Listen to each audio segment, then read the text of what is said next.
Hola, muy buenas, bienvenidos a la Ciudad Encartada, soy Chechu Rodríguez.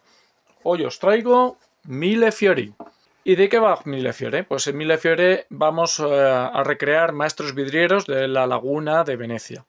Cada jugador tendrá pues un color y esos cristalitos los iremos colocando jugando una serie de cartas para emplazarlos en casillas de este tablero que nos van a ir dando puntuaciones de manera muy variada y diferente.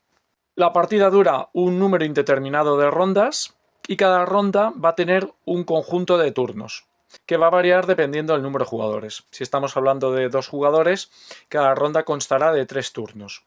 Si estamos hablando de 3 y 4 jugadores, cada ronda constará de 4 turnos. Cada jugador tendrá que apartar 3 cristalitos y cuando un jugador se quede al menos sin todos los cristalitos de su reserva, se acabará la ronda y se puntuará. Y otra forma de acabar la partida es cuando el mazo de robos se agota, se termina la ronda y a la puntuación que ya hayan hecho los jugadores se añade una puntuación final, que va a variar en el caso de que juguemos sin la expansión o con la expansión, que le añadirá una puntuación extra. Bueno, pues vamos a ver la preparación de la partida. Tenemos unas cartas nuevas que son las de Señora de la Laguna. Barajaremos las cartas y pondremos 3 boca arriba. Habrá un mazo de obras maestras en vidrio. Barajaremos y pondremos 3 cartas boca arriba. Estas cartas que son de la expansión, que son de Señores de la Laguna y más cartas de obras maestras, se van a barajar con ese mazo genérico del juego base. Se formará un mazo de robo. Dependiendo del número de jugadores, se van a desplegar aquí en la reserva de turno extra X cartas. A 2 jugadores se van a desplegar 9 cartas y a 3 y 4 se van a desplegar 4 cartas. Cada jugador tendrá un barco de su color en esta zona de entrada del canal, un peón de puntuación y un peón de consejero. A un jugador al azar le vamos a dar la carta de jugador inicial. Estas losetas que estamos viendo se barajan y se ponen al azar. A la hora de colocarlas tenemos que tener cuidado de que no salgan 2 losetas adyacentes del mismo color. Y ahora vamos a explicar cómo sería la estructura de las rondas a 4 jugadores. He modificado alguna cosa que me he dado cuenta que os había explicado mal. A 2 y 4 jugadores se ponen 9 cartas en la reserva. A 3 jugadores es cuando se ponen 4 cartas. Bueno, lo que os he dicho, cada jugador va a tener un conjunto de cristalitos de su color. Y vamos a apartar 3 de la reserva. Esto será para, en caso de que a un jugador ya no le queden fichas y siga haciendo turnos extra, pues cogerá de ahí. La ronda es muy sencilla, empezando por el jugador inicial, va a recibir cada jugador 5 cartas al azar. Cada jugador verá las cartas de manera secreta y elegirá una boca abajo que será la que va a utilizar para hacer su turno. Cuando todos los jugadores hayan elegido una carta, pasarán el resto de cartas, que en este caso serán 4 restantes, a su izquierda. Empezando por el jugador inicial y haremos una de estas cosas. O colocar un cristal en la zona que nos indique del tablero para hacer una puntuación, o utilizar el número que pone en el timón para mover espacios el barco.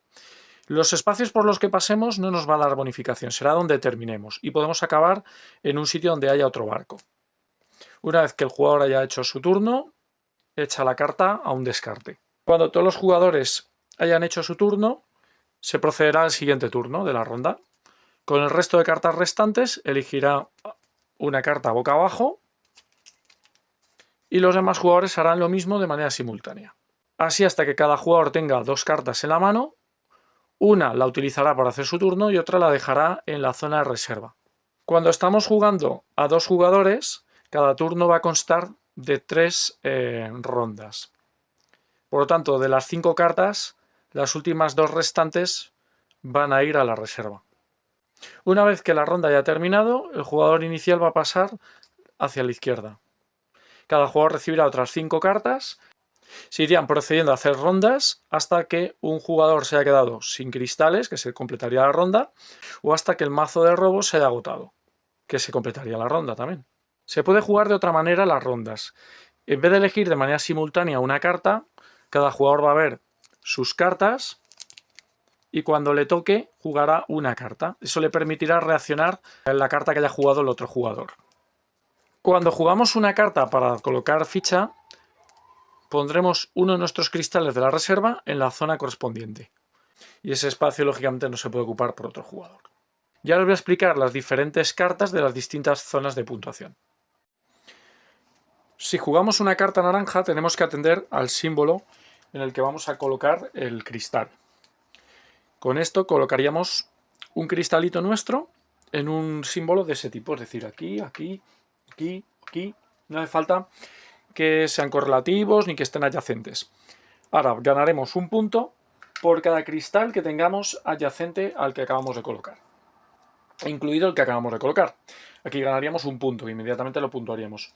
Un cristal aquí ganaríamos 1 y 2 puntos. Si colocáramos el cristal y cerráramos una de las estrellas de turno extra, procederíamos a hacer un turno extra, que ahora veremos cómo se hace. Cuando tengamos que hacer un turno extra, independientemente de la manera que lo hayamos obtenido, cogeríamos una carta a nuestra elección de la reserva para ejecutar, para poner el cristalito en la zona correspondiente o para mover el barco los espacios que indique. Y esa carta, lógicamente, una vez que la hemos utilizado, se descarta. Imaginemos que jugamos esta carta. Si nosotros colocamos una ficha en ese mortero, lo que vamos a ganar son 2 puntos por cada una de las fichas adyacentes. Serían 2, 4 y 6. A diferencia de los otros símbolos que nos dan un punto por cada ficha de nuestro color que esté seguida. El primer jugador que tenga con sus fichas cubiertas los 4 símbolos va a coger una de las fichas de su reserva y lo va a colocar en el espacio de 20 puntos. El siguiente que lo consiga, 15 puntos. El siguiente, 10.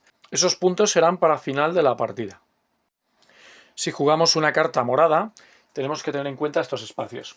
Colocaríamos un cristalito y ganaríamos esos puntos que nos indica.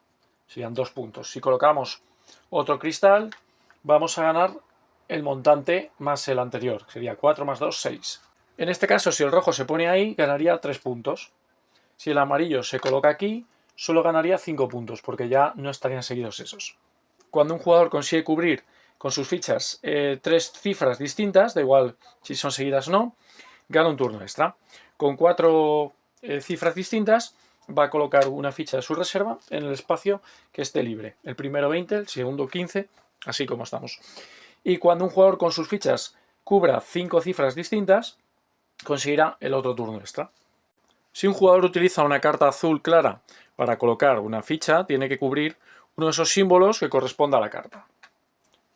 Ganaría inmediatamente tantos puntos como fichas en total haya. Aquí, como es solamente una, pues sería un punto. Si fuera esta, sería 2 puntos. Si el rojo se colocara, por ejemplo, aquí, cada ficha daría 3 puntos. Serían 3 y 3, 6 para el amarillo y 3 para el rojo.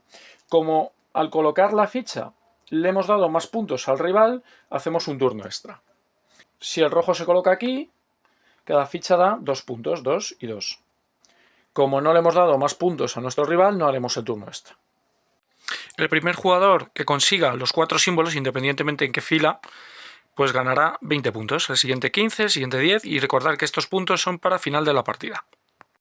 Si utilizamos una carta de azul oscura, vamos a colocar una ficha de nuestro color en una de las flotas. Cuando entre todos los jugadores se ha rellenado una fila, se puntúa. Según el número de fichas que se hayan colocado en la fila, independientemente del color, van a dar ciertos puntos. Cuando es solo una ficha, da igual, da un punto. Por lo tanto, cada flota ganaría un punto, es decir, 2 para el amarillo y 1 para el rojo. Si se hubiera completado esta fila, al tener 2 fichas, darían 3 puntos cada flota. 3, 3 y 3. Puede ocurrir que al rellenarse la flota, el jugador se aproveche de las fichas del rival. El amarillo aquí no tiene ninguna flota y le está dando 6 puntos a cada una de estas flotas. 3 fichas son 6 puntos y 4 fichas son 10 puntos. Esto sería la leche. ¿Por qué? Porque el jugador rojo ha aprovechado que sus rivales han puesto esas fichas y cada una de las flotas daría 10 puntos. Por lo tanto, ganaría el rojo 30 puntos. Estas cartas son muy buenas porque aparte de colocar la ficha, nos va a permitir a la vez mover nuestro barco tantos espacios como el número que pone el timón y cobrar el beneficio. Voy a explicaros estas dos zonas que se juegan de la misma manera y se puntúan de la misma manera.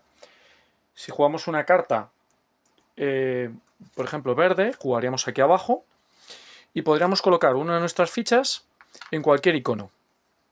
que la puntuación que haremos con nuestra ficha se multiplicará por 2. Si colocamos la ficha en una de las casillas de abajo, de la base, nos dará un punto. Si colocamos en la parte intermedia, serían 3 puntos. Y aquí 6 puntos. ¿Qué pasa? Que tiene que haber efecto pirámide. Es decir, tú puedes colocarte aquí en cualquier sitio, pero si te quieres colocar aquí, tiene que haber una base. Si te quieres colocar aquí, tiene que haber esta base. Independientemente de los jugadores y los colores de las fichas. Es decir, yo no me puedo poner aquí si aquí no hay dos fichas. Si colocamos la ficha en la casilla que nos indica, a la puntuación le multiplicaremos por 2. Es decir, aquí sería 2 puntos, aquí serían 2 puntos, aquí serían 6 puntos y aquí serían 12 puntos. Vamos a ver qué pasa cuando construimos en una zona que hay debajo fichas de jugadores. Si yo me pongo aquí, ganaría, en vez de 3 puntos, serían 6 puntos. Al jugador rojo le darían un punto porque tiene en la base. Aquí me darían, en vez de 6 puntos, 12 puntos, porque coincide con el icono. Al jugador rojo le darían 3 puntos y al verde un punto. Cuando un jugador alcanza la estrella del turno extra, hace un turno extra que ya hemos visto cómo se hace. No lo he dicho antes, pero se pueden encadenar más de un turno extra.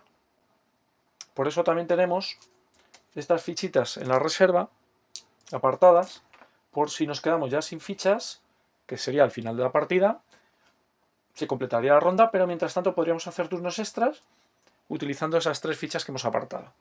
Y al igual que hemos visto en otras zonas, también hay bonificación. Cuando un jugador ha cubierto con sus fichas los iconos que pone aquí, pues el primer jugador gana 20 puntos, el siguiente que lo haga 15 puntos, el siguiente 10. Recordar que estas bonificaciones de zona, junto a las que hemos visto anteriormente, se van a puntuar al final de la partida.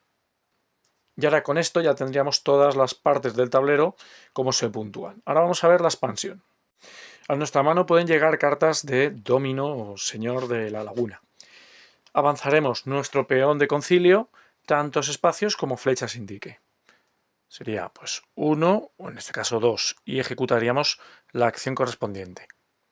Si hay alguna ficha por medio, es decir, si yo tuviera que mover un espacio, este espacio no lo contaría, iría directamente aquí. Otro tipo de cartas que nos pueden llegar a la mano, que son del mazo robo, son las cartas de obras maestras. Nos van a dar puntos inmediatamente y con ello vamos a ir formando una matriz. Lógicamente la pondremos separada del tablero, pero es para que lo veáis, que como mucho tendrá un máximo de 3 filas y 3 columnas. Es decir, si yo hago esto, puedo añadirla aquí o aquí, pero una vez que ya tengo esto, la siguiente carta que vaya a recibir ya tiene que ser para columna, ¿vale? Tendría que ser aquí, aquí, o aquí, o aquí, o aquí, o aquí. Máximo 3×3. Por cada fila columna que coincida en color, nos da 10 puntos. Por cada fila columna que coincida en figura, nos daría 10 puntos. Y si coincide una fila o columna en color y en forma, nos daría 10 más 10, es decir, 20 puntos. Esto recordar que se hace también al final de la partida, la puntuación. Lo que sí que vamos a ganar inmediatamente son los puntos que pone la carta. Según vayamos avanzando con el consejero, vamos a ir ganando cartas o de Domina, de Señora de la Laguna, que puede ser una de las que está boca arriba o la primera del mazo. También cartas de obras maestras para incorporar esa matriz que estamos haciendo, ya sea una de aquí o una del mazo. Y también podremos obtener algunos beneficios de Señora de la Laguna, como son, por ejemplo, avanzar un número a nuestra elección de casillas para nuestro barco. Coger 2 cartas de obras maestras o avanzar de 1 a 3 espacios nuestro marcador de consejo. Cuando un jugador haya alcanzado el palacio de arriba del todo, se pondrá con 20 puntos. Recordad que es una de las fichas de nuestra reserva. Así, cuando nuestro barco haya llegado al final del canal, nos dará también la bonificación de zona. El primer jugador 20 puntos, etc. Y este es el juego. Ya estáis viendo que es sencillo, dinámico. Escala mejor a 3 y a 4 que a 2, ¿vale? Aunque se puede jugar igualmente. La expansión le da ese toque de profundidad que se le agradece. Y le da bastante rejugabilidad también lo de las cartas de Domina, de Domino. Pues no sé si conocíais el juego base, si conocíais la expansión. Muchísimas gracias por ver el vídeo. Nos vemos en el siguiente.